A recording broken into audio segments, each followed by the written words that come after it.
But Jim, would love to, because you and I had a fantastic conversation last week. But I would love for you to, if you don't mind, just give us and give the guys a background on kind of how'd you get into this crazy industry in the first place? I'd like to hear. 'Cause you presumably started as an actor and kind of did your time in LA and such, and of course still continue Yeah, to act. it's so oddly enough, one of my business partners who we've created a television show together. We went to high school together, and he was doing a play at the Performing Arts Festival, and at the last minute, a writer that we still work with, who was supposed to act in it, got cold feet, and he dropped out about a week before the show was to go on. And Ariane, my buddy, is like, Jimmy, would you want to do a play? Are you interested in acting? And I said, I've always been curious about it. He said, you're hired. Rehearsals at my house after school. And Curiosity that was works. the start. We did this at the Park Theater, which is an old vaudeville house in our neighborhood. That's a 2,000 seat theater. And the theater was jam packed with juvenile delinquents from the entire county, who were yelling and screaming and throwing things at each other. And I walked out onto the stage and I was shaking like a leaf backstage. My buddy Rigo Diaz, who's a DP that I still work with to this day, he looks at me, he's like, Jimmy, are you okay? And I'm like, no, man, I'm not. But I walked out on stage, and the first line in the play was, you bitch. And everyone went, whoa! And they got quiet. And they listened. I don't remember anything else that happened from the show. I don't remember anything else. Yeah. But I was hooked from that moment on. And, I went to college, and summers I'd spend doing non-union extra work on Law and Order and New York Undercover and all those kinds of shows to kind of learn what was going on. And then I started doing student films with the guys at the film department. So by the time I graduated, I had my union card and was actually making a fairly decent living as a utility stand-in, which I always tell young actors is probably the best education you could ever get as an actor, because you are literally standing there with the star of the show, the DP, and the director, and you're a fly on the wall for the most intimate conversations that ever happen on a film set. And all the things that I was learning in college didn't really jibe with what I was seeing on sets. No one was teaching me about lenses. No one was teaching me about depth of field. No one was teaching me how to adjust performances, whether they're on a 25 and 35 and 50 and 85, etc. So that sent me down this real realm of curiosity. Then I bounced to LA, and with a whole lot of New York theater credits, I became embroiled in period and costume dramas in LA. Independent films still, but they were all period specific. And since I had spent years on New York stages, about 6 years before I moved to LA, it was very easy for me to jump into the different meters and dialects of the world. And I was in LA until 2010. I did a lot of movies, but didn't have much of a social life, didn't really have many friends. It was kind of a very transactional city. And No. I came, right? And nothing against LA. I do have colleagues and a couple of friends, literally two, that live out there. And we still work together and keep in touch. But I was ready to come home. I wanted that more of a work-life balance. And I came back. When I got back to New York, Ariane Blanco, my business partner from that very first play, was running a theater company here in New York. And he said, why don't you get involved with us? I know you're it's like almost like you're starting all over again, because now it'd been 8 years since I'd been in New York and done any New York work. And so I got involved with the theater company. I said, I'm looking at the numbers you guys are spending to produce a 2 week showcase. We could be making short films that circle the globe for a budget at the same price. And he's like, all right, so let's do some shorts. And starting in, I think we did our first in like 2011. And we did a short a year every year until then we started doing features. And we've been steadily doing either a short, a television show, or a feature every year since then. I'm still the volunteer president of that company. But in the meantime, simultaneously, I'd gone on and started making my other films outside of that, partnering up with other like-minded individuals who just wanted to create the type of content that was important to them, as opposed to being a mercenary, a gun for hire, if you will. And slowly we've assembled this team of really kind of wonderful and kooky and crazy creatives in every department, that it's literally, we've got a movie and those are our phone calls. And we're at the point where the vast majority of us will be like, listen, I'm booked on a show until the end of the month, but if you hold blah, blah, blah, I could jump on. And we will hold to get our whole creative, both above the line and below the line, on this show, because we love working together. And you guys know, a 12-hour day is your standard day. When you go to 15, it's not absurd. I've done 23-hour days, not on my shows, but on other people's shows, right? You've got to surround yourself with people you know, you like, you admire, you trust. Those are my parameters, right? If it's 3:00 in the morning and I'm, drinking Red Bulls and trying to keep my eyes awake, I want to be surrounded by the other maniacs who are, cracking jokes and being silly between setups so we could get the show in the can. But then after now making features and seeing that the distribution model is broken. It's not broken for the really rich guys, but for the rest of us, it is. Let's just segue real quick. Sure. 25 years ago, when we first started doing indie film, getting a distribution deal was the brass ring, right? You'd get an MG, which is known as a minimum guarantee, and then you'd get some type of profit participation, albeit small. But you were able to make your money and then go make another movie. And then circa 2012, the streamers come online, and all of us hailed it as the great democratization of film. Yes, room for all of us.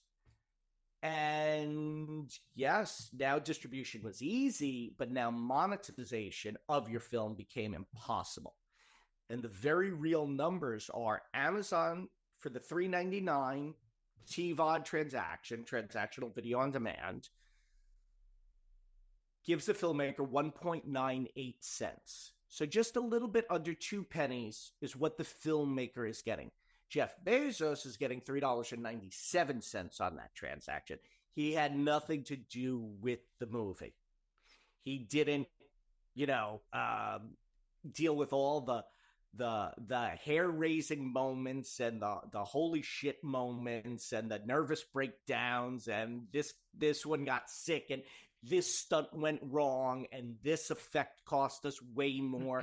All of the things that we pull together. And literally, it's every department head, because the joy of making movies is no matter what anyone does, no matter what department in, they're an artist. And they're really particular about being the best they can be. So I've got all these people who I love, who have given their heart and soul on the movie. And I believe in all my movies, we do a profit share. Every department head gets a slice of the pie. If the movie takes off, you should participate. Well, now I'm like, hey, guys, we got a distribution deal. Oh, we make any money? No.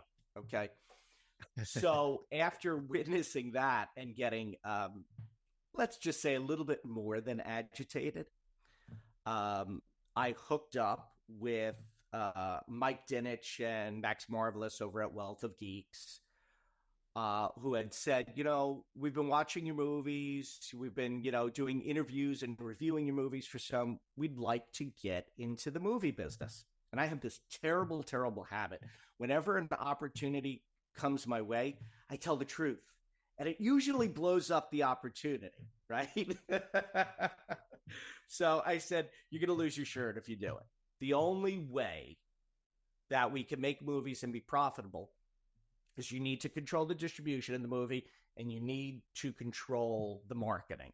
And they said, yeah, we could do that. So MoviVue was born.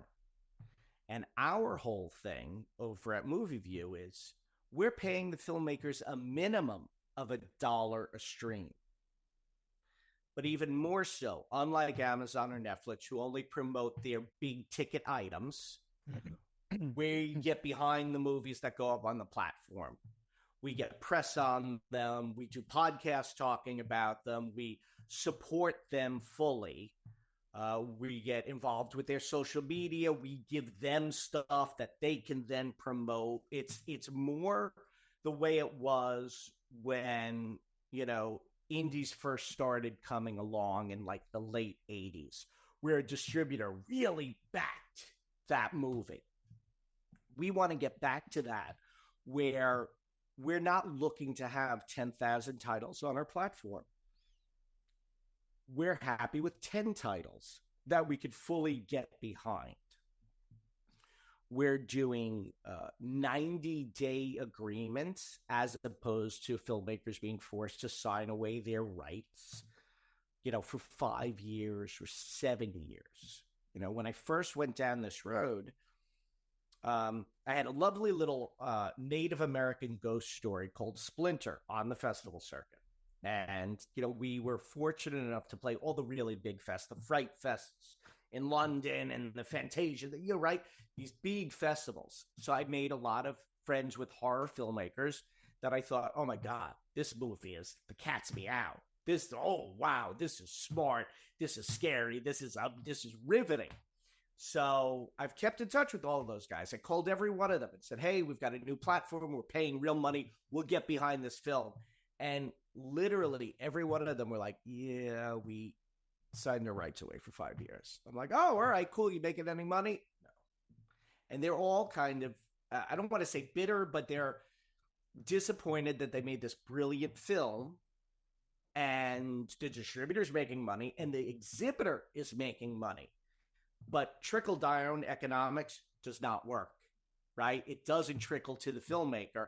And then remember, there's SAG residuals, which we're still trying to figure out with the streamers, which that's a whole other. You want to talk about the strike and all of that? We could go down that road in another podcast. I'll bore you to tears. No, you're not boring, but we'll be here for hours, but not boring. Yes, not boring at all. You're absolutely right. We will be. So the whole heart of it is we believe that, and this is really, I believe this in my heart, that all the really radical and wild and interesting techniques that you see for the first time all happen in indie film. Those are the people that take the big risks, and they take it in camera, they take it in costume, they take it in effects and makeup and stunts. They're the ones that are like, oh, well, we got nothing to lose. Let's go for it. Right? Because there's not someone breathing down their neck. Their real risk-taking ultimately gets siphoned up into the studio system. And that's where everyone's like, oh, everyone else sees it for the first time. But with this dearth of filmmakers, independent filmmakers, not being able to break even and pay their investors back, they don't get the opportunity to do it again and again. And our whole thing at MoviVue is we want those filmmakers to do it again and again and again and push the envelope every step of the way. But how do you do that? You got to give them money. So what we're doing is, we're allowing filmmakers to name their own price, right? So on a $3.99 stream, they're going to get $1. At a $4.99 stream, they get $1.50. At $5.99, they get $2, and all the way up, right? I'm not here to infringe on your ability to make money. I want to arm you with everything you can and back you to the fullest. And if you go and make 100,000 or 500,000 or 800,000, God bless, I am happy for you. Even more so, we've got a mandate. We're not looking to pull profits from this. Yes, we got to pay our bills, lights on, and all of that. But we're rolling over our money and creating a pool. We're trying to create a chest, a treasure, a war chest, if you will. So then we could turn around and say, okay, through our sister company, Ideal Films, here's your first monies. Go out, get second monies. And now we're a partner. All we're asking is we want a 90-day exclusive to stream your movie. And then after the 90 days, if you made a ton of money and you're happy, you want to stay with us and say, bleep everyone else, then do so. If you're like, no, it's important that, mom's back in London and I want her to see the movie on Amazon. Okay, then go to, have fun. We'll have promoted your film and gotten so much press on your film that you take that with you. We don't take the press back. It's like, no, that article's out. It's go, take it with you, have fun. And I think that's where the key to the next level or next phase of where the industry really goes.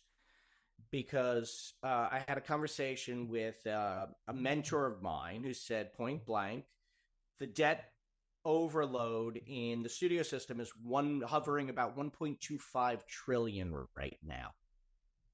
Production is down by 60%.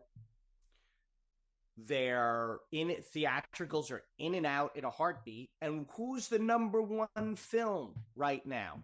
Terrifier 3. Terrifier started as a little GoFundMe indie that we screened with Terrifier 2 at Fright Fest. Which was then a $250,000 film, and that Terrifier 3, I have no idea what the budget is. It's got some bigger names, but everything they did started as an indie, and it was a bunch of special effects guys from Jersey, dirty Jersey, yes, right? And they're the ones that everyone is talking about, not the $100 million Joker sequel, which I actually really am curious about, and we'll see no matter what, despite what the critics have said. But everyone's talking about Terrifier 3. Again, it's a little indie, the little engine that could and did. And we want to facilitate more and more filmmakers to be able to do that. So much so that we always will have an open door policy. You go to the website. Yes, we're on all the app stores. You can always download the app if you want. But you just go to MoviVue.com, right? And in the upper right-hand corner, submit a film. And I keep it. I've delivered so many films to distributors. I know what is necessary and what's not. And our list of deliverables is 9 items. Super duper easy. Easy. Click, submit. I guarantee you I'll watch it. My VP of acquisitions, Ian Holt, will watch it. Max and Michael will watch it. And we will write you back and say, hey, we love this film. We want to send over a contract. Or, hey, the film's cool. It's not for us. But submit your next film here. We'll get back to you. We don't leave anyone hanging. We don't do the silent treatment, or the ghosting is that's the term. God, I sound old. Yeah, ghosting is the term. We don't ghost anyone. And for the duration of as long as the platform's up, we will have an open door policy with any filmmaker that wants to submit. We have the traditional, it's a transactional video on demand. You rent the film, you watch it. But we also have free content that we're imploring short filmmakers to submit their films there, because we will get you eyes and press on your movies. And if your movie tears up, then we'll get you a development deal. I'm trying to figure out a way to monetize shorts so we could give these guys a little something. I just it's the problem we keep running into is how do I do it, because I got to put 5 shorts, so now that's 5 different producers and filmmakers from disparate parts of the world that I got to get them under one umbrella, and then they have to agree, and it's like it's a lot of legal stuff that is just like, ugh. So my answer right now is use it as free content. We'll drive traffic to your movie. You drive traffic to your movie. If we get some buzz and hype behind it, we'll give you some cash. Go develop the feature. Come back. We'll give you first monies. And then, I mean, I have enough relationships in this industry. I could say, okay, go to so-and-so for second monies. Here's your LOI for distribution. Now you could go to a bank, right? That's the whole ticket with the ability to get a film up off the ground and guaranteeing it an exhibition deal. Because really it's exhibition, not distribution, but that's the jargon, if you will. And by giving you a legal contract that says we will exhibit your film at X amount of pay per play for you in your pocket, then it's much easier to go out and get your second monies or completion financing to buy your cast and, attach your crew. That way, your investors will not feel scared like, oh, this is really risky. I don't know. You don't have, how are we going to see it? How do we know it gets finished? It's like, well, now that part of the equation is answered. And for us, that was always, for me personally, that was always the big question mark when going out and asking investors to throw 50 or 60 or $100,000 into a movie. Oh, I need 200. Every time it was like, well, how am I getting my money back? Well, now we have that question answered. The other part of the equation, and forgive me if I'm going long-winded, the other part of the equation is the press, right? I had From the Shadows. I did last year, and was released theatrically in Sacramento and Denver and Miami, New York, a handful of cities, San Francisco, and what they paid the publicist, which did a very fine job. I spoke to Michael over at Wealthy Geeks. He's like, yeah, I could do that for probably 50 to 60 times less, right? Because they're members of the AP. They're syndicated on 5,000 regional stations. They get 120 million monthly unique visits on their MSN page. So now that's where we're advertising, right? That's where we're going. So, and I'm a very conservative guy when I talk about this kind of speculative stuff. 0.5% capture off 120 million is still 600,000 at $1 a stream. Oh my, right? Mm-hmm. And I'm still old school enough that believes you can make a great movie for about $200,000. I've seen great movies made for 50. Right. Mm-hmm. It's certainly plausible. You just need to be very creative. But for about $1.50 to $200, you could make a real movie that looks like you spent a couple of mil on. That would be interesting to audiences. And if you got 600,000 streams, that's it. You made your money back. You paid your investors back. You and your crew, whatever the profit participation is, your cast, you all get paid out. And guess what? When you hand your investor their money plus their ROI plus profit participation, it's very easy to say, and you know what? I got this other movie, right? And you get to do it again. Because if I'm an investor and I have invested in movies, I'm always happy to roll over the profits. Mm-hmm. Now it's free money. Let's see how far we can go with it. And that is, I think, a real boon to a filmmaker. But before I talk forever. I'm sure you guys would like to jump in and direct the conversation. I always go in the direction of enthusiasm. So as long as you, because I could tell the passion, the enthusiasm is there. So it's like I think when you work in the business for so long, you start to run out of enthusiasm. You start to run out of seeing people with it. So it's incredibly refreshing and exciting to see someone who's excited about uh the business in a way that can also excite like indie filmmakers in particular, or people like us who been doing it for a long time, and sometimes you kind of lose your momentum a little bit. So it's very, very exciting. But yeah, guys, did you have any questions right off the bat? Oh man. So no, I do. It's funny. So like I said, I bring an interesting angle into this because of the way that my brain works and working. I work for Wynn Resorts, so I do their corporate financing. Um, and my approach is almost always a logistical based one. So I'm in agreement with Matt. I think it's exciting that the pitch and approach that you have is um not about making MoviVue the next Fortune 500 company. It's about allowing creators to create without that, which has to be this insane dark cloud over the top of like horror films are hard. Let's just put it that way. Horror films are hard to make, they're hard to market. It's a very specific niche genre of film that you already have to fight people going, I don't like to be scared. But if you can make a solid film and not have to worry about, I've got this great idea, I can make this solid film, but man, not a lot of people are going to like it. Not a lot of people are going to watch it. And I also have to pay back $5 million somehow.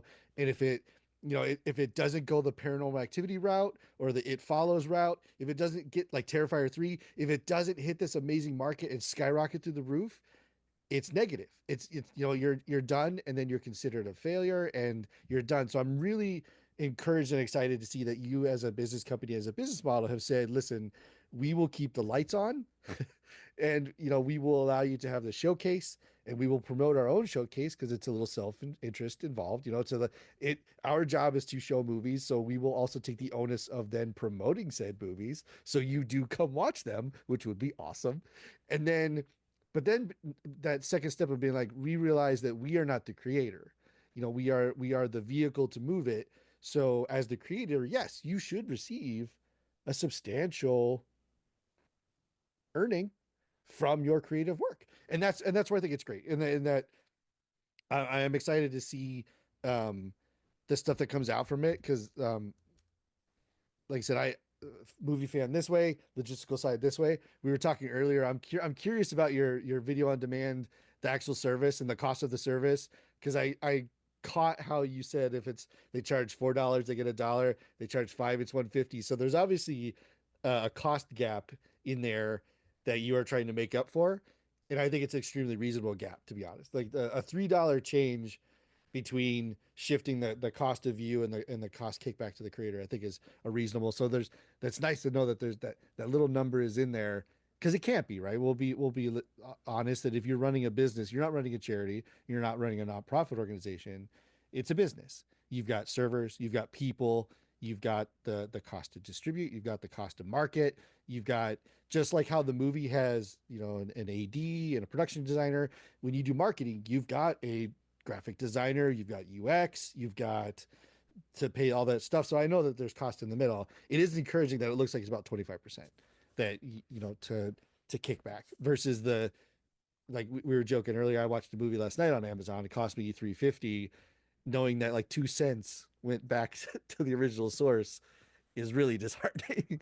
So I think it's good. It's an interesting, and I will commend you. I think horror is probably, from a genre standpoint, the best way to try to tackle this approach, because I think independent horror, from my experience and my opinion, is you're right. It's the best place to try weird stuff and to try groundbreaking things. Because I remember when I saw, you could argue that Paranormal Activity was independent. You could argue that Blair Witch was independent. Those are two ideas where someone was like, all right, we've got like no money, but I've got this really creepy, cool idea. how do I make this really creepy cool idea with like a VHS and some not high level, like mid level actors, but we're just gonna go, we're gonna film it, we're gonna shoot it, it's gonna cost us a little bit, then we're gonna do the best we can with it.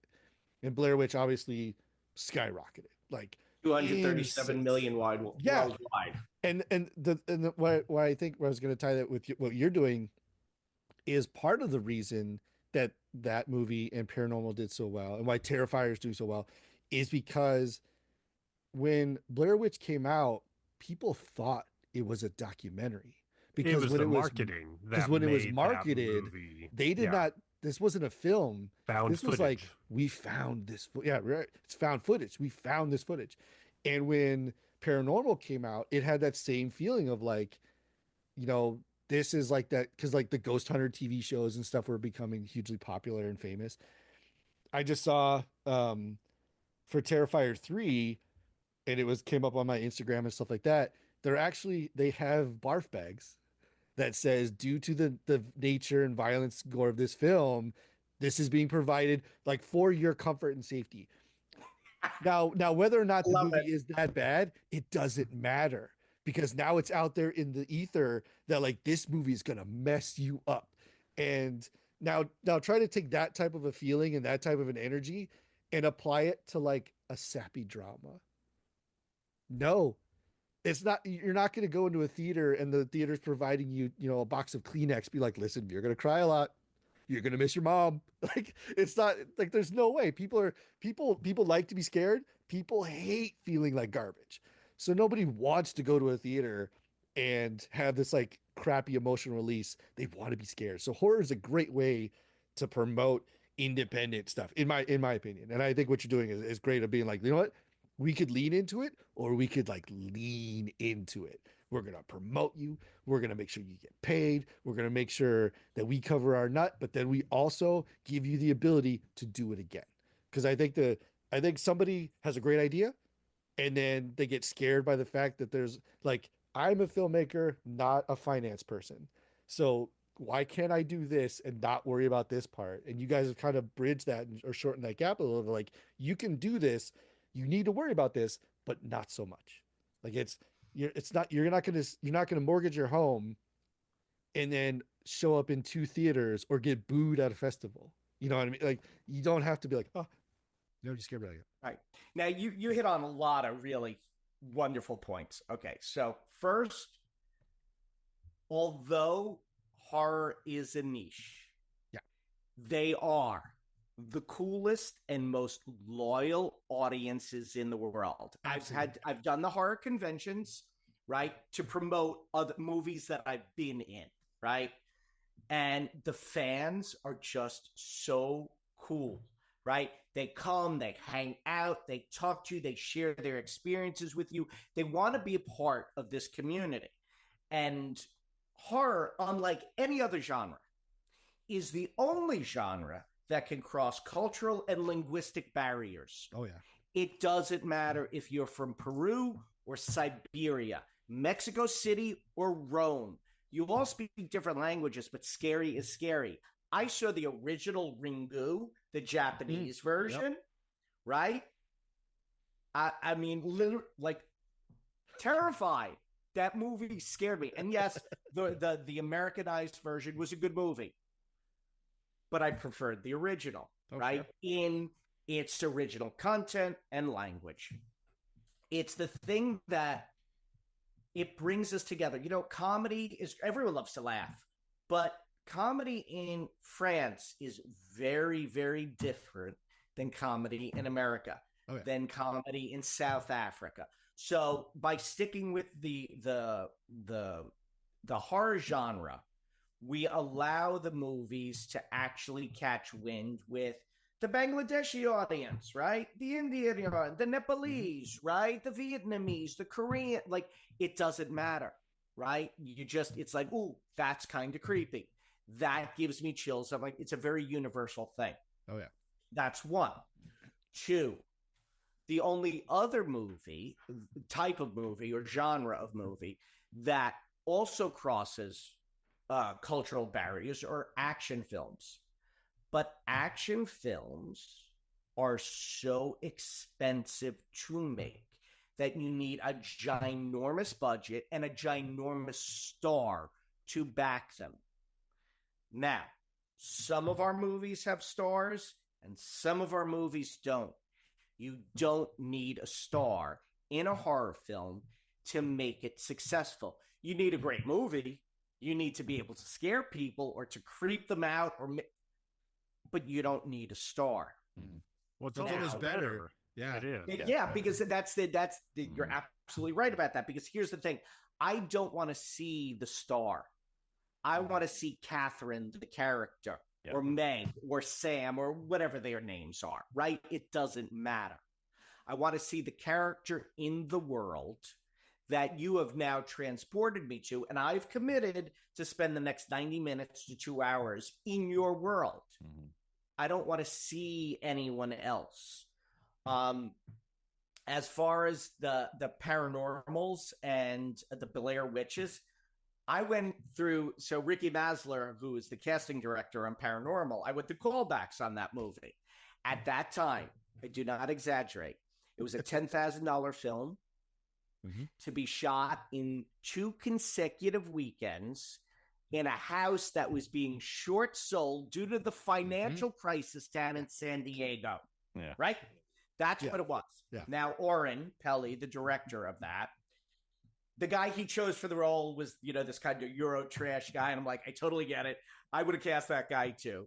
But they sold the film at Slam Dance for $150,000, right?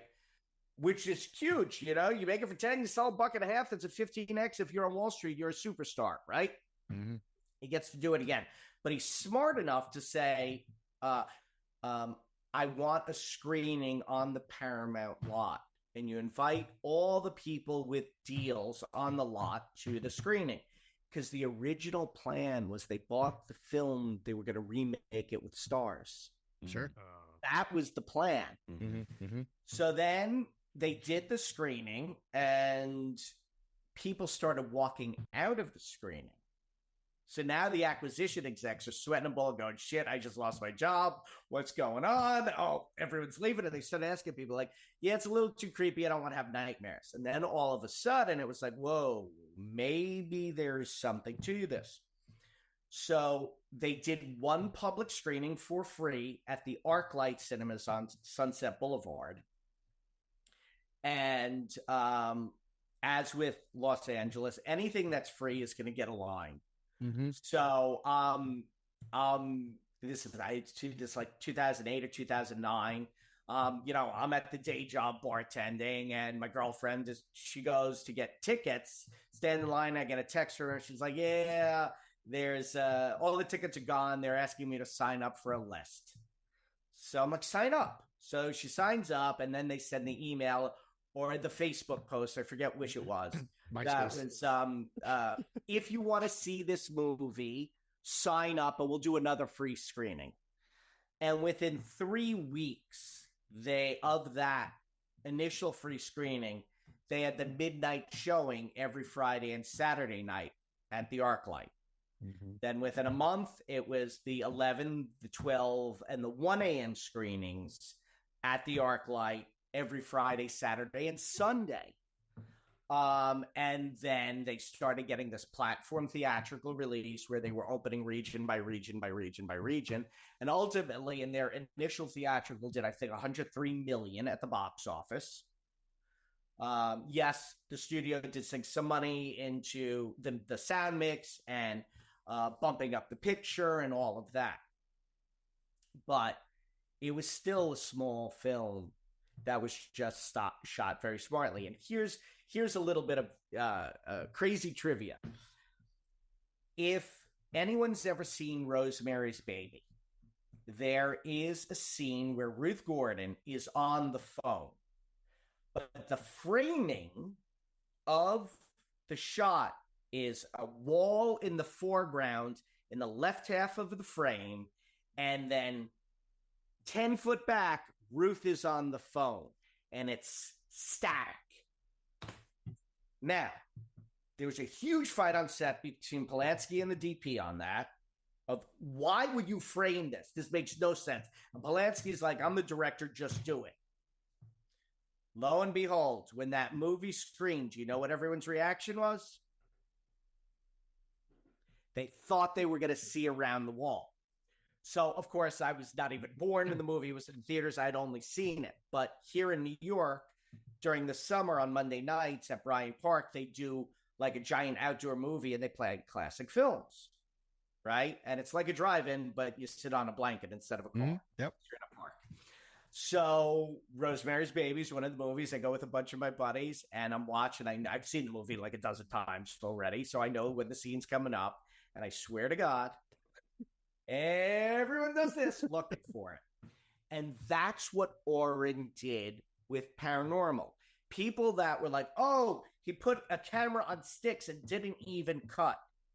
Well, what he did was, we're so hyper tuned to cut, right? Everything is so fast that when there's a static frame, you are now looking, actively searching in the frame for something. And you're setting yourself up to get scared. And what Oren really did, and I saw Paranormal in the movies on Halloween night. I did the 2 a.m. screening. Jeez. And no, the funny thing is, so it's like that movie's the creep factor. You get like a little chill. It just gets creepier and creepier until the big jump scare. The guy sitting to my left was this, muscle dude. And I mean, his muscles had muscles. He was so ginormous. No, we were both there, kind of laughing, the between the guy next to you kind of thing. My girlfriend at the time was right there on my right-hand side. But when the jump scare came, both of us leapt out of our seats. So, I caught air. And we shrieked like 13-year-old teenagers, right? And then we looked at each other like, because, I consider myself a kind of tough guy. He was obviously a tough guy. We kind of looked at each other like, dude, we won't tell anyone. Obviously, that's not true because I'm telling you right here. And we kind of snickered and then went back to the movie. Oren set us up. Oh, yeah. He set us up to be scared because he understood what filmmaking. And he got a wonderful career out of it. He did The River, which was a television show, which was really kind of creepy and fun. Paranormal got a huge franchise. It ultimately became a billion-dollar franchise. Now, those are the extreme cases of what a horror film can do. But I wish I had it in front of me. I could email it to you guys. I have a chart, and this will go into another part, tracking horror films from 1930. And the breakout hits in horror that do massive numbers all coincide with stock market crashes. That's the wild thing. That's interesting. Right? Yeah, it really is. Because remember, when Blair Witch came out, that was the NASDAQ crash. Paranormal was the 2008 crisis. Terrifier was that massacre in the NASDAQ that went all the way till October of 22. Right? It's very interesting. And I think a hobby of mine is a theory called socionomics. Mm-hmm. Yep. And then the base of it is social mood drives everything, from music to movies to hemlines to what kind of art is in vogue to what kind of politicians get elected, to political upheaval and civil unrest to war. It's the fabric of a society. We become this one beast because we're all in tune to each other. Musicals are great when, the economy is doing great and people are making money and you're in a rising uptrend of positive mood. Well, the converse is also true, right? So now you've got the economy that's not doing well, inflation or deflation or stagflation occurring, and then stock market sell-offs.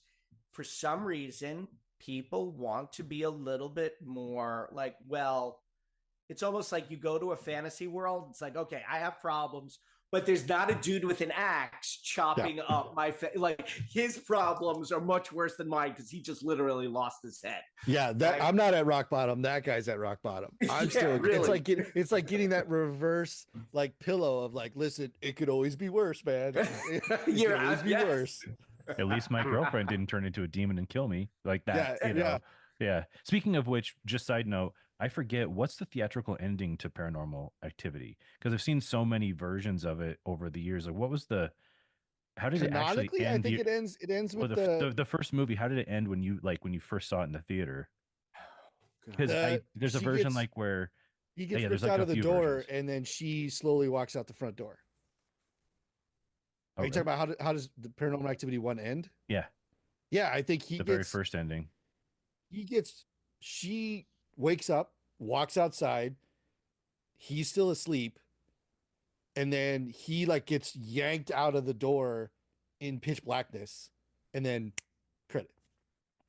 Because she's possessed, and then he gets pulled out of the bed, and then like the door slams, and then the credits roll. Because like you have no idea what happened to him. Version where she like kills him, and then the cops break in and presumably then kill her. I think it's one of I've never seen that version. One of the alt Is that versions, the second one? If you get it on Apple on iTunes. Oh, did they give you like I think you can watch all Snyder cut three version? or something like that? Yeah, it's like all three alternate versions, or you can probably find it on YouTube too. But yeah, I think the original, because I remember that feeling, which is also great, is that feeling of just like no closure, which made it super creepy too, where you're just like, what happened? We don't know. They're like, what? No. Yeah. But I think, there were subsequent releases, right, where they had, but I think they tied, or was that in because Paranormal Activity 2 is the sister, like it's the prequel sequel where they like bookended Paranormal Activity 1, where you find out that the sister was the original sacrifice, and then she passed it on to her younger sister, and then you have Paranormal 1, and then I think Paranormal 2 is because when she leaves from Paranormal 1, she goes to her sister's house, and that's the end of Paranormal Activity 2. The original sister shows up, and then I think that's where the cops bust in, because that has kids in it. So like, yeah. It's interesting though, because like we were talking about what you were saying, Jim, was like it's 90 minutes of you searching the frame and nothing happens basically for the entirety of the movie until the end, and that to me is way scarier than Nightmare on Elm Street, than Exorcist, than anything that the super high budget, like where big there's effects, pacing and actually things happening. I just think it's way scarier, score, right? Yeah, to sit there and look at found footage basically and let my mind scare me for an hour and a half rather than be scared. I think is way scarier. Well, and that's the good part about the crafting of horror too, is that that cost $10,000. Yeah, you know what I mean. Like to try to make, like to get costume designers, to get production design, to get makeup, to get like for a new Nightmare on Elm Street film, like because it's so big at this point, you're just immediately sitting at like $10 million to make that happen. But you take an idea like Paranormal or Blair Witch or one that I saw a hot minute back that was really good, like It Follows, or The Girl Who Walks Home Alone at Night, or even Terrifier, where it's like, I've got a creepy idea and middle ground of execution to make that idea happen. If I can let the audience do half of the work for me, like that so if we're just going to go on the paranormal route, Paranormal 3 was so good because it introduced, they caught up with technology, which is great. But what they did in that movie, which was so good, is instead of being a static camera, I think at one point the kid like attaches the camera to like an oscillating fan. So instead of you hunting the frame for something, it's that anticipation of, oh my God, what is that? Like it just, he would just bleed it into you. And again, did that cost $1 million? Sure didn't. It really didn't. You just pay some guy to go like that. And it's beautiful. And that's where tie this all back into your plan. A lot, because the giving them $1 back every time you watch that, over a cent is like, it's huge. It's enormous. It's an enormous opportunity for people. Think about, just your social media circles, right? How, the degrees of separation, which is how a lot of us market our movies, right? Whether they're on the festival circuit where they get some kind of a streaming deal, or if you're lucky enough to get, which I despise, the day and date theatrical release, which really means it's in the theaters, but you can stream it now, right? That was the Voodoo model, right? Which is now being taken back by Fandango, but that's another story for another day. So a lot of us use social media to truly promote our films. And if you're active on social media, well, we'll give you tons of ammunition to get people excited and interested, because we've got a wealth of writers and bloggers and journalists and podcasters that are passionate people by nature and champions of the underdog. And this is really, if you want to boil it down to I'm looking for the underdogs to champion, right?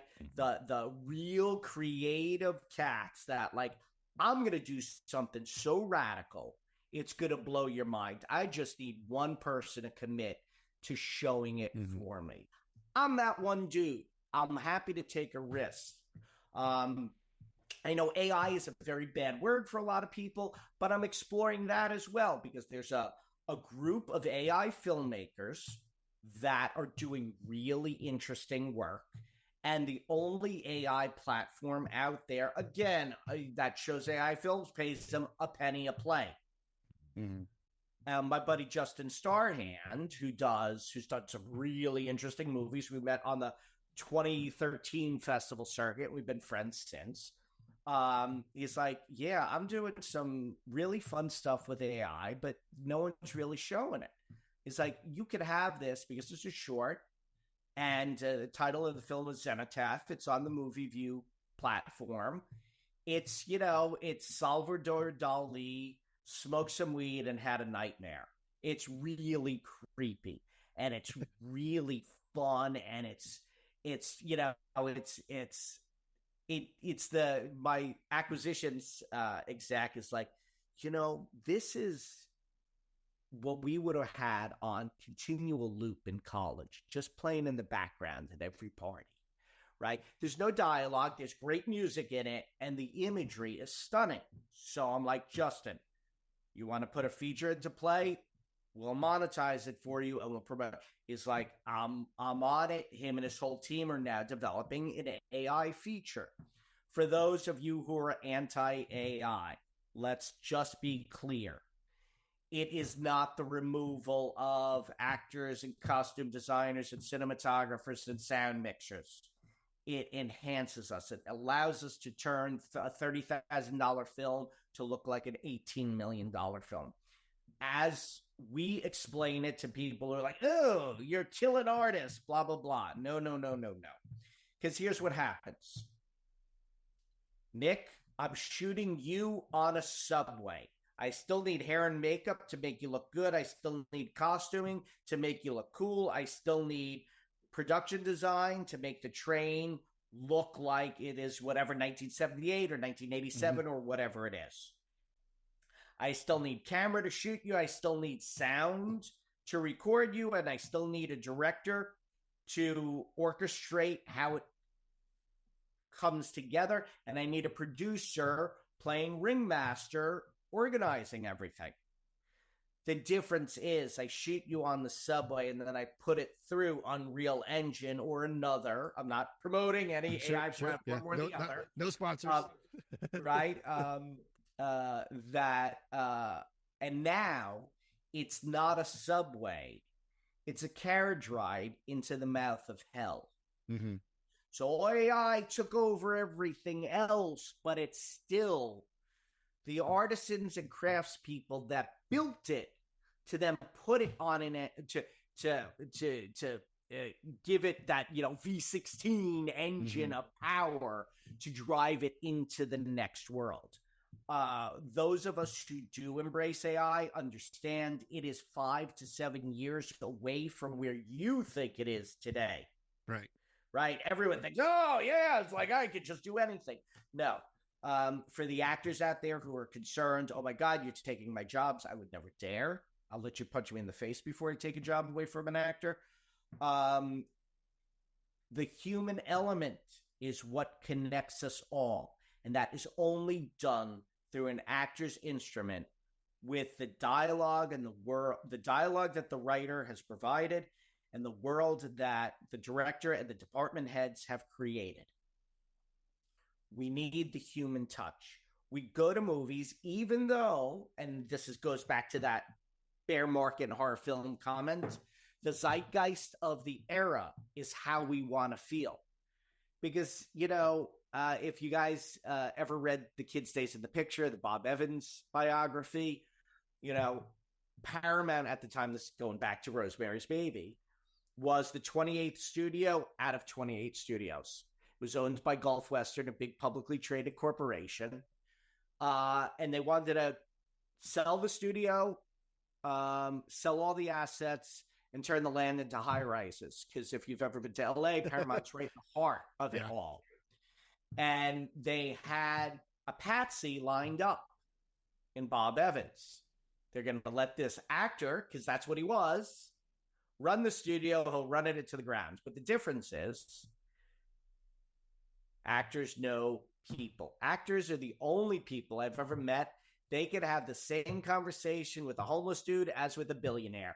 They can move between the case system, if you will.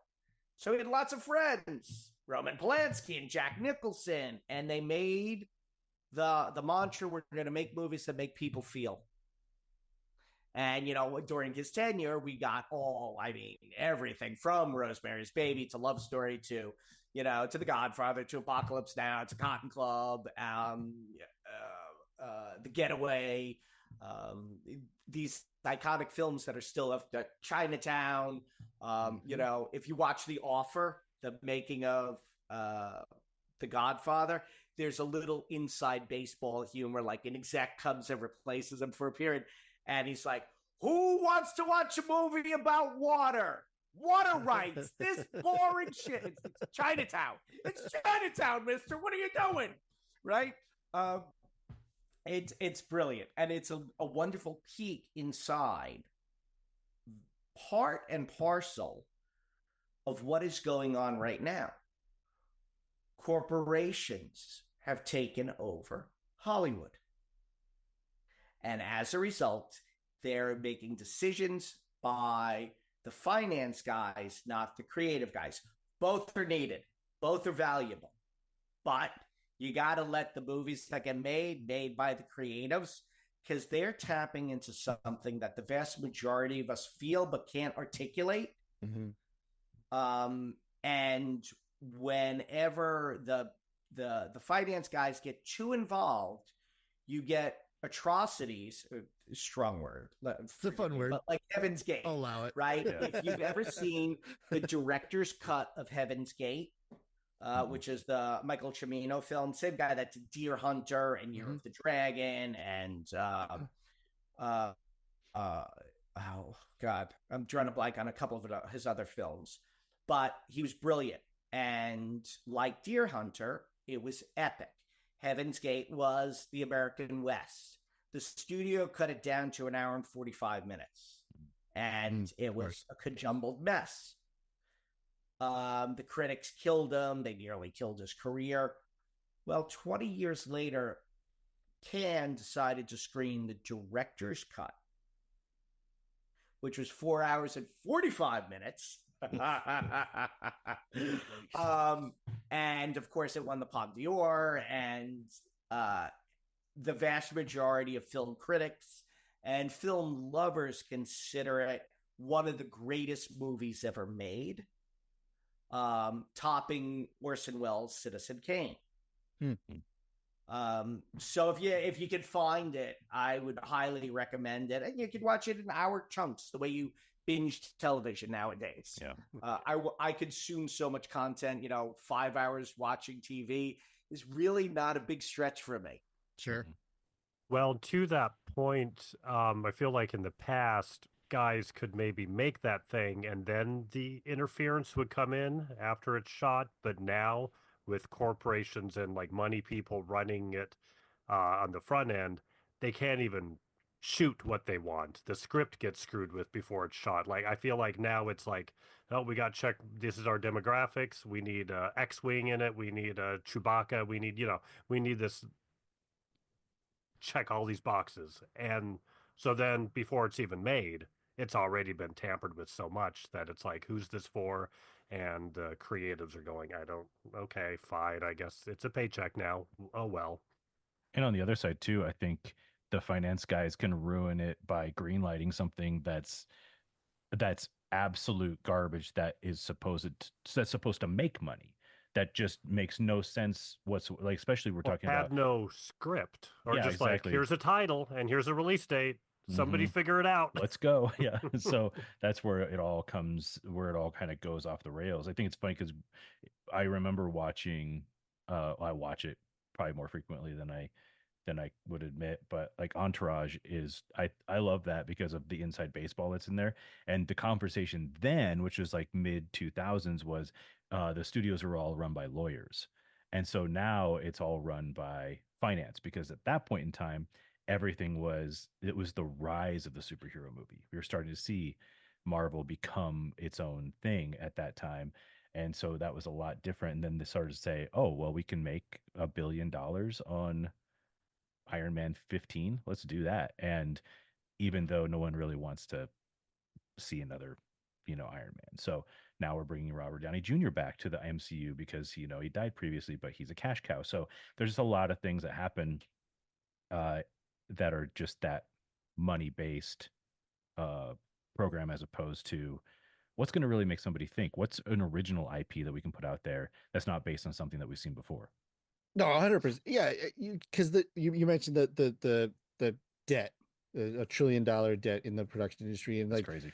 it that absolutely screams that finance was involved because, and again, and I work in it, is that they never picture anything more than just buckets of plus and minus.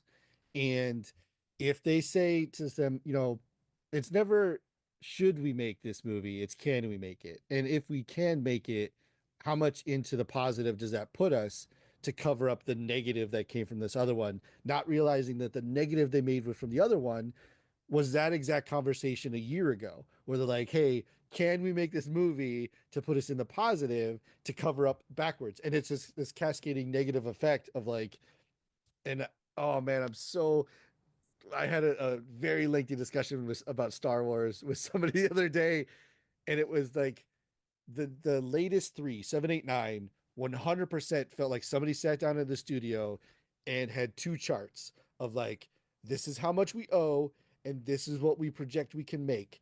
And if we can make this bar bigger than this bar, that's a success. Never asking themselves, why do bombs fall straight down in space?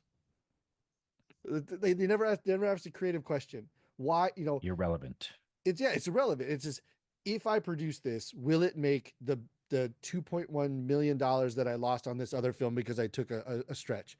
Or will I be able to cover this person's requested salary to star in this film or whatever? And I think, right, that's action films, which we talked about. Cycling it back, I think that's part of the reason that horror is great for this business model. I would not lean your business model into other genres because I don't think that they're a good pairing. But I think that the what it takes creatively to make a horror film, you have to have a very specific mindset and creative space that you live and work in. And finance is not part of that workspace. So to to have this idea, but then have that lingering cloud of, oh, I have to pay for it though. Like, or it's going to cost me this much. How do I get back to that? Because I have like four ideas. And if I'm going to go in the negative making my first idea, I'm definitely not going to get to make my second, third, or fourth. Which my first idea is the spark idea, which got me interested. The second, third, and fourth are those polished sparks, that of the things that I learned from the one prior. So, you can see it. Actually talking about Paranormal Activity is a great way to do that. That Paranormal Activity one is an amazing spark idea. It's a very simple, like, what if we did this? And we allow for these creepy things to happen. We let the audience build their own tension. I have, there's like 10 minutes in that movie where there isn't a single point of dialogue. It's just camera and sped up motion of them sleeping and her standing up, laying down, standing up, laying down. Like, it's beautiful. And then you see the second one, and it was all of a sudden somebody stepped in and said, wait a minute. Well, now we need a little bit more backstory. We've got to add some stuff. We got a little bit more money. We can do a little bit more practical effects. We can do it. And then they have the third one, and you're like, all right, okay, there's definitely more people involved now that are trying to recoup some cost. And then you had like the fourth one, which goes way back. And then you had, I don't remember the title, but it was like, and I don't want to say it because it's racially insensitive, but like it was a completely tangential area. So you can see that where there's like that spark of idea where the original creator all of a sudden had more things tacked on, and he was Sure. trying to recoup, or somebody's like, hey, if we spend 5 million we can make 20. If we spend 20 we could 35. But then you get to that tipping point where it's like, if we spent $50 million and it only makes $35 million, now we've got to figure out how to pull 15 back. And it's like, well, where do we pull the 15 from? Well, if I put this out for 20, it'll make 35. There's our 15. Not asking, should we make that $20 million film? It's just the finance guys were in there going, hold on, this is a known income fixture. We can do it for this much. It'll make this much. We'll call it a day. We wash even, and our books are balanced. Now, whether the creative books have been balanced, totally different story, but the financial books were balanced. And I Mhm. think that happened a Here's lot with, like, when you look at Marvel. right. Marvel's a great example. They've got, that is a almost $1 trillion like franchise, but they've stretched that so thin with concept, with idea. They and again, this is action, not horror, but the whole concept of the Infinity Stones, epic. Inarguably an epic concept idea that led to what, 12 films to produce a start and end to that saga. And then the studio's like, whoops. Um, how do we get them back? I don't Now what? know. Let's Yeah. do the Marvels. Yeah, let's do the Marvels. And, everyone loves Captain Marvel. Yeah, yeah, yeah. Let's do that. Let's do that. But then they lost it. They were just like, the creative part had left, and now it was back to the financial recoup part. Or it's like, this is a little bit different, but like thinking from a creative standpoint, what was during like lockdown and the pandemic, Saturday Night Live kept producing, From and they home, yeah. had their like at home sketches, and there was like no way, like if they had a costume on, it was what the performer just had in their closet, and you could Mhm. tell they're not getting shipped anything. It's this raw, just like, hey, I got nothing, what do I do? And you can just see this, like, they had to have this actual spark, and they had to just do what they did as a kid, play dress up and pretend and create something. And all of a sudden, you got these little, like, these glimpses of these cast members that you wouldn't get otherwise. Mhm. But then slowly, week after week, I could tell, oh, now they've got a wig. Now they've got a little bit of costume. And I interned at SNL for costumes. So it's like, I want to, it's like I didn't want them out of the equation. But once all these things started seeping back in, it was like, oh, that joy of just this kind of virgin idea is Mhm. now getting, everything's getting, the studio's getting its hands on it a little too much. Yeah.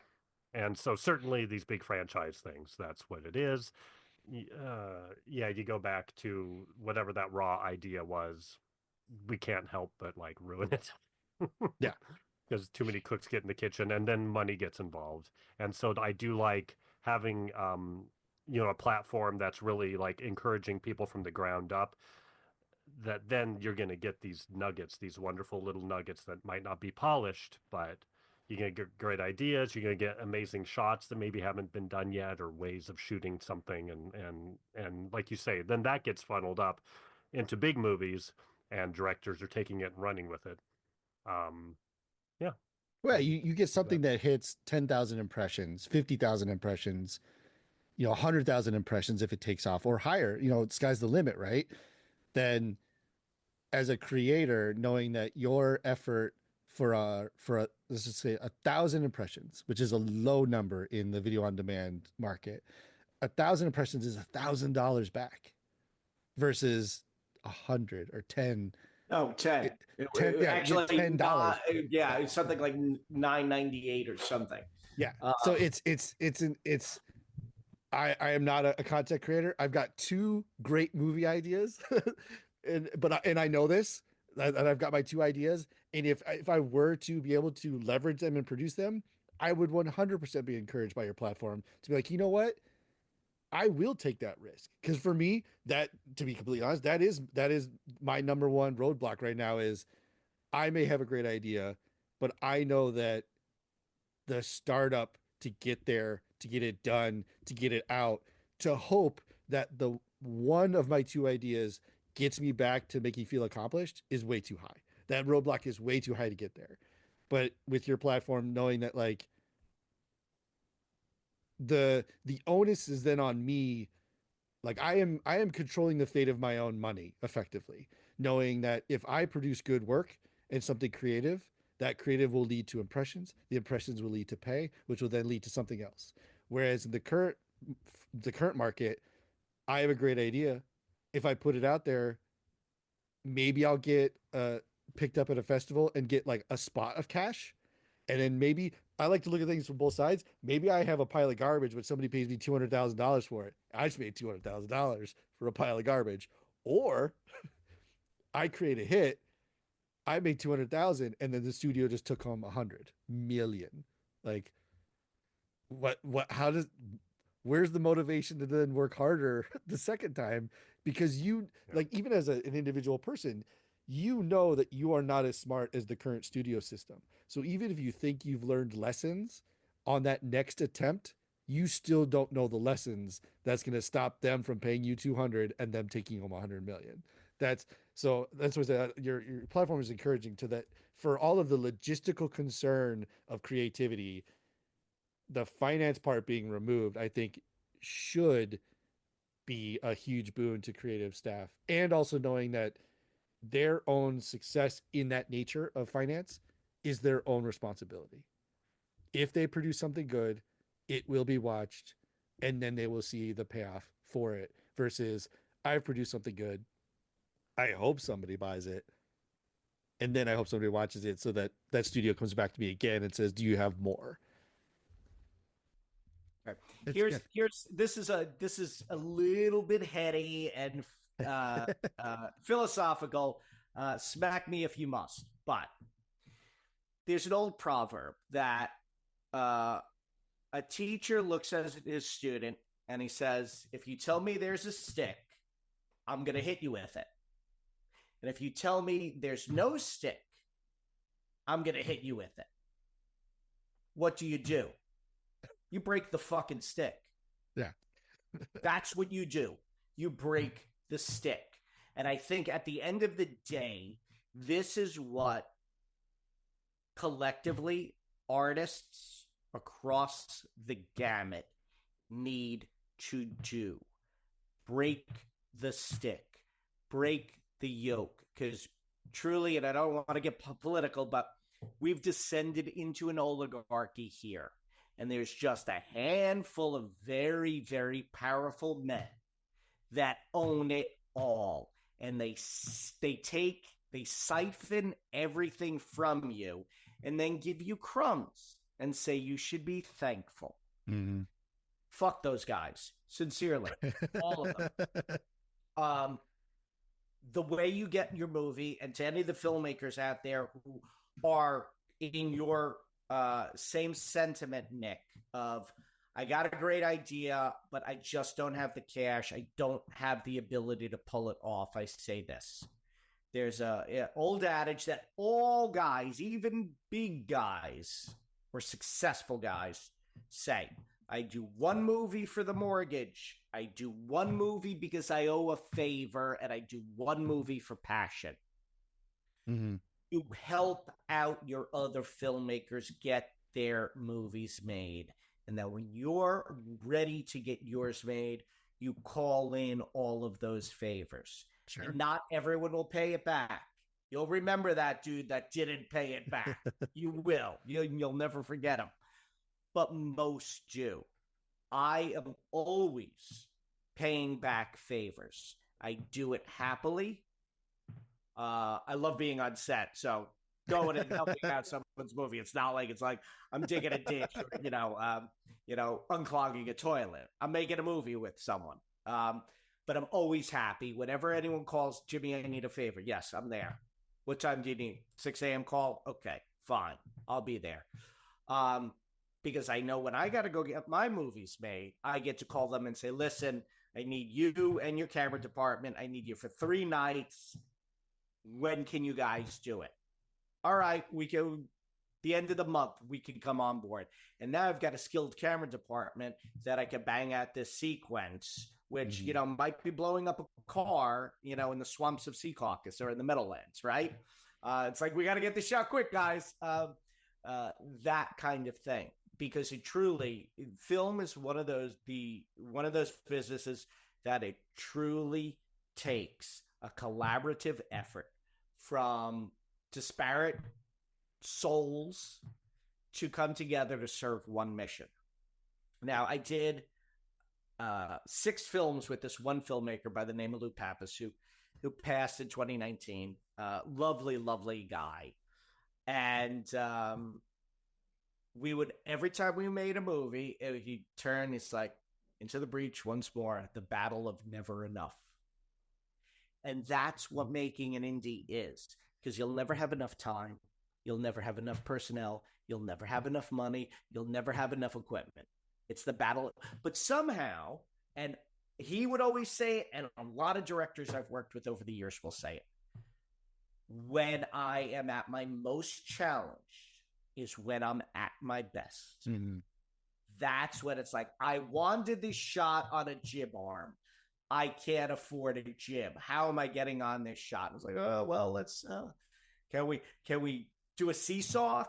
Literally, I've seen that you put them on a seesaw, and you raise them up, right? It's like, now the scene's set at a playground or on the opposite side of the fence of the playground. But there are things that playgrounds are actually great spaces after hours to get really wild shots, right? That the spinny merry-go-round that you used to throw your friends off of. It's great to sit camera there and just slowly twist them around, right? And now you got a full 360 axis shot without expensive equipment at all. Yeah. You just have to set the scene where you get to use that type of equipment. Yeah, Seesaws doesn't make sense, but yeah. Right? It's a lot of creativity set between guys and gals that love doing what they're doing. Now, at the end of the day, love will only take you so far. It warms the heart. It doesn't pay the rent. Yeah, right. So the trick is, and for me and my teams, we do a profit share on everything. If we're working together, you're seeing a piece of the action, right? My actors, my cinematographers, my gaffers, costume, production design, the AD unit, special effects cats, the stunt guys, all of them. Everyone gets a chunk of the action. Now, I haven't had a breakout hit like Paranormal, but if I do, I want to make sure that all the cats that did it with me get paid out. And now here's the ugly truth about Blair Witch, which we all love so much. Those actors got railed horrifically. Yeah. They made no money whatsoever. In fact, when it was their time, normally when a movie comes out, that's when an actor is hot, right? That's when your agents and managers are on the phone pitching casting and production why you're hot now and you're of value to their new movie or television show. Those actors were told, stay low. You're supposed to be dead. Yeah, that No one should know you're alive. Self-defeating, yeah. Right? And it really, really horrifically hurt them because I out of the $237 million that movie made, they saw nothing. That's the truth. Yeah. And it's a shame because, one of the greatest champions, and of course he had nothing to do with this. I'm not trying to make the correlation. But one of the greatest champions of independent cinema is a gentleman by the name of John Pearson, who wrote a great book, Spike, Mike, Slackers, and Dykes, if you ever want to pick it up. It's a great walk through the independent movement starting in 1986 when the U.S. Film Festival became the Sundance Film Festival. And it takes you through Spike Lee and Soderbergh and the Coen brothers and Tarantino and, Mike Lee and all of these iconic filmmakers that went on to change the way movies are made, right? They all started out as low-budget little indie guys. Mm-hmm. And the Blair Witch guys sent him footage. And he's like, this is incredible. When can I see the rest of it? And they're like, well, we haven't shot it yet. He's like, it's not a documentary? And they're like, no, it's fictional narrative. And he's like, no, it's a documentary, guys. It's a documentary. He brought it right to Artisan. And that was the movie that blew up Artisan, right? Who then would go on to make Requiem for a Dream. They did Darren Aronofsky's first film, Pi. Yeah. Right? Which is also a very weird film. That's an adventure. I still don't understand Pi. I got to be honest. I still don't understand. You're not supposed to. Okay. It's Aronofsky. Yeah. It's like Mother, you're just not supposed to get it. Just okay. Good. I thought it was just me. I'm like, dang, Nope. You know what? I think I might be getting a little bit less intellectual as the You're years just go. fine. I still get this movie.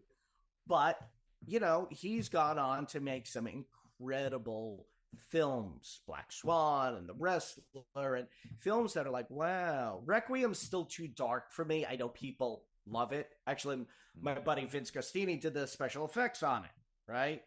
And that was a big break for him. But it's just so dark. It's like, Yeah. oh, That's a visit. right? That's one of those films that you watch once, maybe twice, but then never again. I've got these across from me as well. I'm looking, I can see it on the shelf, and it's probably got like an inch of dust on it. I was like, did Funko Pop make Requiem for a Dream? No. Oh God, that'd be messed up. No, The ass-to-ass Funko Pops. These shelving is across the way there, and it's just filled with DVDs and Blu-rays. And yeah, I can see Requiem, and it's got a layer of dust on it because again, it's one of those films that you watch it once, maybe twice, never again, because it's so That's funny. dark. But So we should wrap up here in a moment, but Jim, I had a question right from the beginning. Your original shorts that you guys were doing, do you remember what camera you were using to shoot those on? Were you shooting digital? Well, they were originally the DSLRs, right? So I would say they were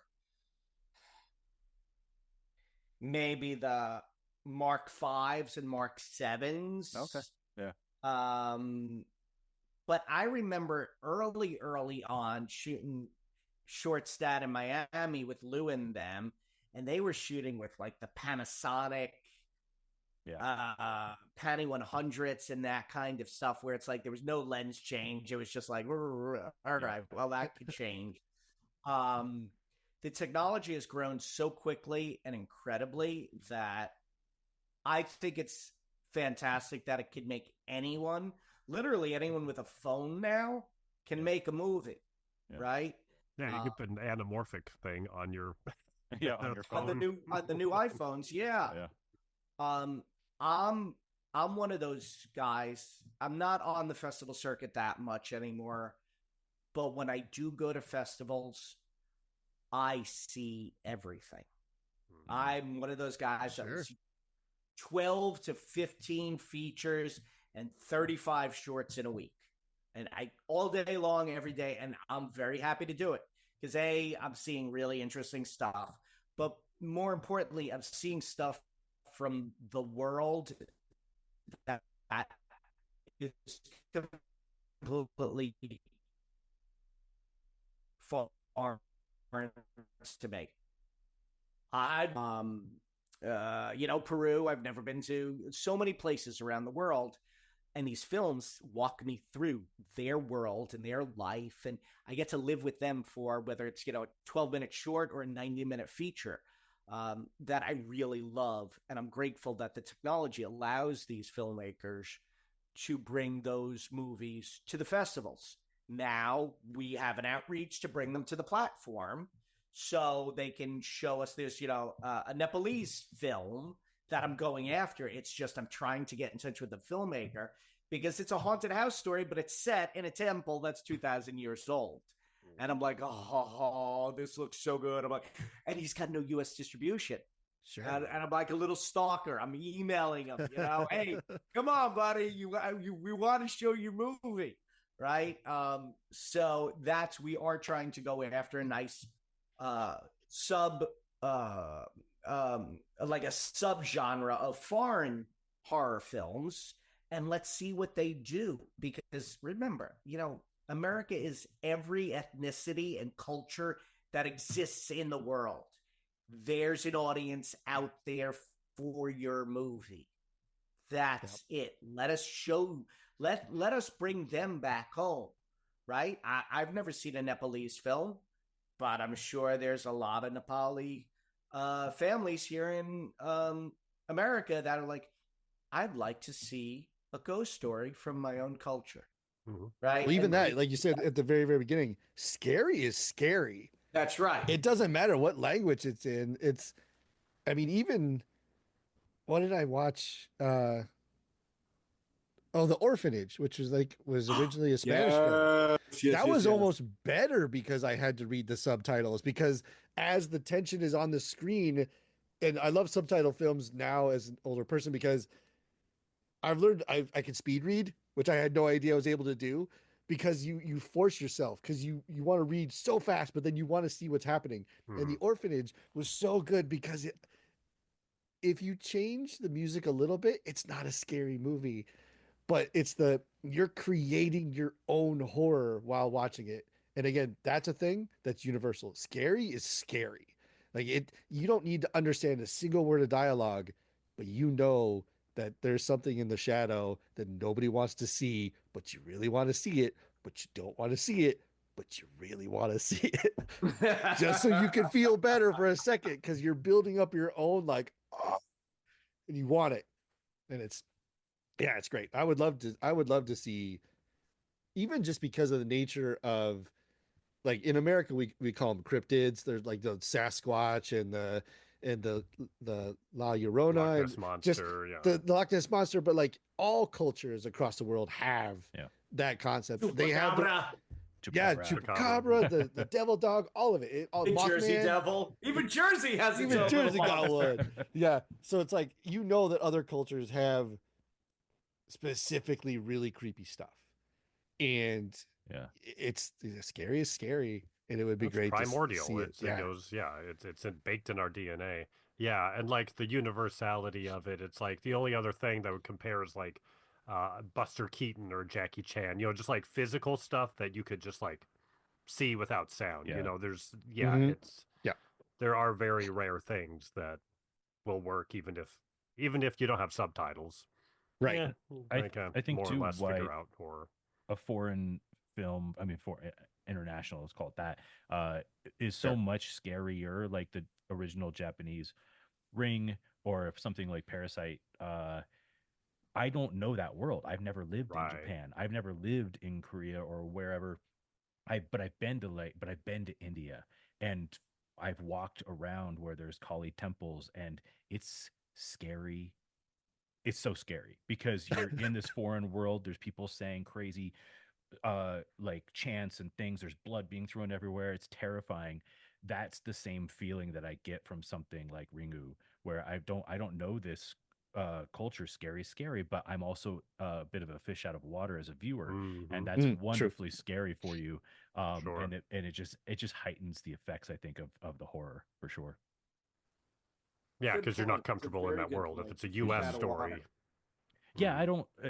I don't want to watch a horror movie that takes place in a $20 million house in the Hollywood Hills. Like, that's not what I want to watch, because that's not interesting to me. When you're watching people that you cannot necessarily relate to on a cultural level be terrified of the same thing that you're terrified of, that's a really wonderful moment. My DoorDash is 10 minutes late. Oh. Although, if it's an indie filmmaker hunting down a studio exec in a $20 million Right, let's go. I don't know. I'd kind of like to watch that movie. Let's see what they do. What was it? Is it James Franco put out a movie called The Rental, where I don't want to tell you the ending because it's a spoiler, but it was how can I give you? I'll give you the trailer pitch. Four people do like an Airbnb, and they discover that they're being watched, and then somebody is killing them. Now there's a double twist in there, which is fantastic. But because I said The Rental and I saw two people go, means it didn't get the distribution, it didn't get the marketing, it didn't get the push, it didn't get the love that it, is it $100 million movie? No, probably not. But is it worth watching? Because it's a very interesting, that creative spark idea of like, somebody took something scary as scary and he got the funding to do it, and that's a spark that moves on, and he got enough distribution that I saw it here. So it's like I said, the most encouraging thing about what you're doing is providing people a little bit lighter, a little bit brighter area for their spark to shine, and not have to worry about that huge cloud of finances, which in today's world is a beast. That has got to be one of the largest creative roadblocks in existence for creatives. Well, and even more so for us, yes, where we have the ability to monetize features, but I really want to encourage short filmmakers, to come and visit the platform and submit their films, because although we can't monetize for them yet, we can get lots of eyeballs and press on them, right? And I'm one of these guys that believes fully that any craft is all about the more you do, the better you get. For sure. I like working. I'll work with a first-time feature filmmaker if he or she has 12 or 15 shorts under their belt. If they're like, oh, I got my inheritance and I'm going to make a movie and I've never done anything before, it's like, good luck. I wish you all the best. Yeah. Right. I'm not going to go through that hell, that 30 days of 15, 16-hour days and utter exhaustion and stress and nervous breakdowns and twitchy eyes, right? For a first-timer.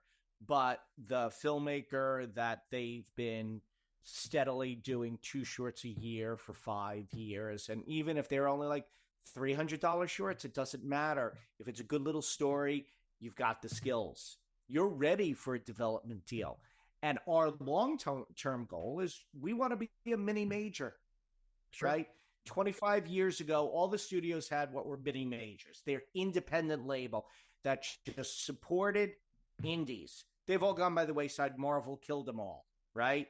That money went away. We want to be the mini major that says, I loved your short. I watched it 4 times. Then I showed it to my brothers, and they showed it to their kid. I love it. Here's some money. Go develop the feature-length version of it, and then we'll find you some money to get the feature made. That's what we want to be known as, the go-to guys of like, they're the true champions of indie. And that becomes a lot more accessible because you do need money to make a feature. Right. Even on the small scale, you need some real money. And real money is $50,000. That's the truth. Mm-hmm. But you could do a great short that circles the globe for $2,500, right? That's more accessible, and that's mastering your craft. The problem is the short film distributors that monetize your shorts, they give you about $12 a minute for a 2-year license. So they're giving you $144 on a 12-minute film, and then they're going to screen your film 24/7 for 2 years on some channel with no marketing. Is the $144 really worth it, or do you want to come over and get in on the ground floor with some cats that are going to back you and get your reviews and get you press and interviews and really blast your work out there? That's a decision only that filmmaker can make. Sure. I know the decision I make, right? As I said in the beginning, I swear to God, it will always be an open door policy for all filmmakers with us. Just So okay, so button and so that brings to me a legal / logistics question then, because I've had a longstanding theory that a studio will get a film from a young writer or a young filmmaker, and then they'll go, I don't think so. And then 3 months later, we see a film that's real close to it, meaning they got into a room and a producer was like, yeah, hard pass. And then he goes to his writer's room and said, listen, I have this idea about a comet that's about to smash into the earth, but we need to do something to prevent it.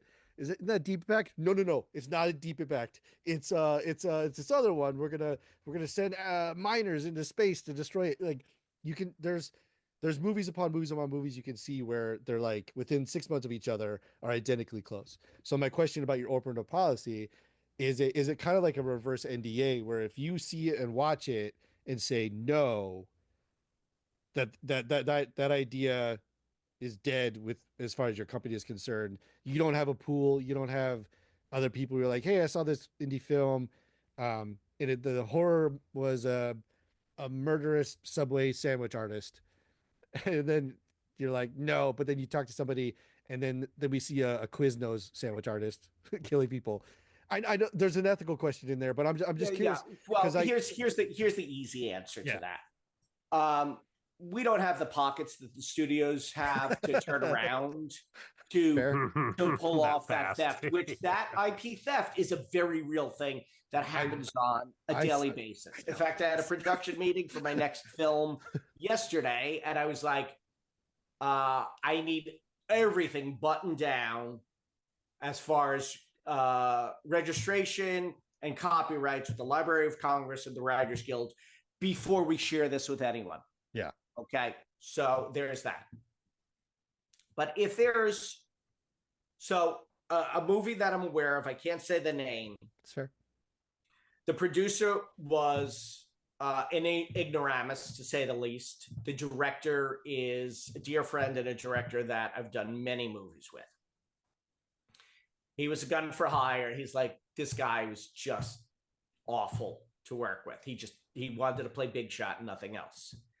The movie itself, everywhere the producer didn't touch is really good.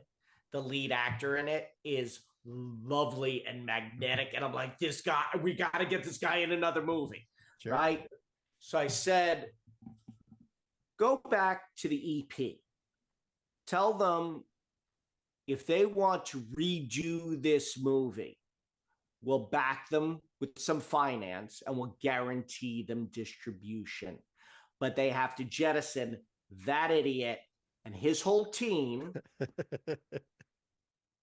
and we do this right. So that's what would happen in that situation. Okay. Where the movie's not to par for us, but there's a gem in there that I would go back to that filmmaker and say, listen, technically the sound is off. I can't put it. I need pristine sound, right? Camera's off. I need pristine picture. But your idea and your vision is really smart. Is this something you would be willing to explore? Okay. That was the answer I wanted. I'm glad that was your answer. If the filmmaker says, yeah, man, then we move along. And then he could just as easily like, fuck you, bro. Right. You're old. You don't know shit anyway. And it's like, all right, well, I kind of am old and I only know so much, but whatever. We're not a good partnership anyway. No. There's too much out there. And here's the thing. This industry, as big as it is a small industry. Everybody talks shit. Oh, sure. So be the guy that they talk about where it's like, well, he's a bit of a pain in the ass, but he's a stand-up guy. He always tells you the truth and he gives you a fair shake. You don't want to be known as a liar, as a thief, as a douchebag. Oh, I'm yeah. sorry about my language. I'm from New Jersey. You're fine. I really don't know how to speak in this state. You're good. But I love that word. It's my favorite Jersey word. Douche. Yeah. So I always try and just, I look you in the eye and tell you the truth. And that has served me well, because even in the situations where I'm like, God, this is going to blow up in my face so badly, I'm never going to recover this and that. Mhm. I'll get a phone call from one of the partners or entities is like, dude, thanks for being stand up and telling us the truth about it. And, yes, that deal blew up, but, 18 months later, I'm in another deal with that same guy, because he knows at least I'm going to tell him the truth when the world goes sideways. Oh, for sure. I think that's what's missing right now from entertainment, from big studio stuff, is there isn't anyone there looking you in the eye and telling you the truth and saying, this is not good, or this isn't going to work, or we can't make it for that, or whatever it is. Having that skill is sort of a lost skill, I think, in, I don't know, maybe just in life in general. Being stand up, truthful, maybe a pain in the ass, but you're telling the truth and people respect you for it. I think that's a beautiful thing. Yeah. It's the participation trophies. Too many of those. Too many participation trophies. Nobody wants to be told that you Mhm. did a great job, just not as good as that other guy. Well, we should do this again. I think we could probably make this a 14-hour miniseries. Oh, we could keep going. It would be fun to maybe chunk out some other thoughts. I would love to talk about the state of state of the unions and the effects of the strike, and just things like that would be really interesting to dig into. And so, but that said, with the submissions and everything, can you just let us know what the is it MoviVue.com? Yeah, MoviVue.com. Perfect. We're on all the app stores, but it's easier to just go to the website. And if you want to download the app from the website, you can do it. It'll take you to Roku or Apple or iOS or Android or Google Play, et cetera, Fire Stick. And we're also on all the new smart TVs.